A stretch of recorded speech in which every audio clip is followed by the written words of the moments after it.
Global star Ram Charan, ఉపాసన దంపతులు గతేడాది జూన్లో తల్లిదండ్రులుగా ప్రమోషన్ పొందిన విషయం తెలిసిందే.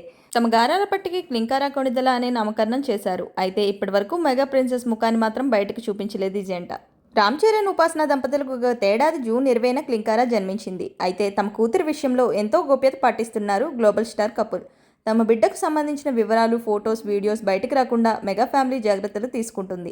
క్లింకారా ఫస్ట్ ఇయర్ బర్త్డేకి తన ఫేస్ని రివీల్ చేస్తారని అనుకున్నారు అంతా. కానీ అప్పుడు కూడా రామ్ చరణ్ దంపతులు తన ఫేస్ని రివీల్ చేయలేదు. అయితే ఎట్టకేలకు మెగా ప్రిన్సెస్ క్లింకారా కొణిదెల ఫోటోను షేర్ చేసింది ఉపాసన. రామ్ చరణ్, ఉపాసన దంపతుల గారాల పట్టి క్లింకారా గుడికి వెళ్ళింది.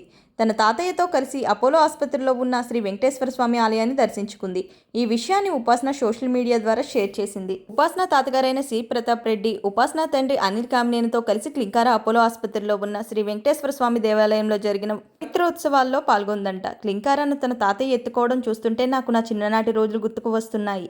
అలాగే ఈ దేవాలయానికి నా మనసులో చాలా ప్రత్యేక స్థానం ఉంది అని చిన్నప్పటి జ్ఞాపకాలను గుర్తుకు తెచ్చుకుంది ఉపాసన. అయితే ఉపాసన షేర్ చేసిన ఆ ఫోటోను చూసిన మెగా ఫ్యాన్స్ మాత్రం అప్పుడే క్లింకారా అంత పెద్దదైపోయిందా అంటూ కామెంట్స్ చేస్తున్నారు. ఉపాసన షేర్ చేసిన ఆ ఫోటో ఇప్పుడు నెట్టింట వైరల్గా మారింది. ఆ బ్యూటిఫుల్ ఫోటోని ఈ వీడియోలో మీరు కూడా చూసేయండి. వీడియో నచ్చితే do like, share, subscribe. Thanks for watching.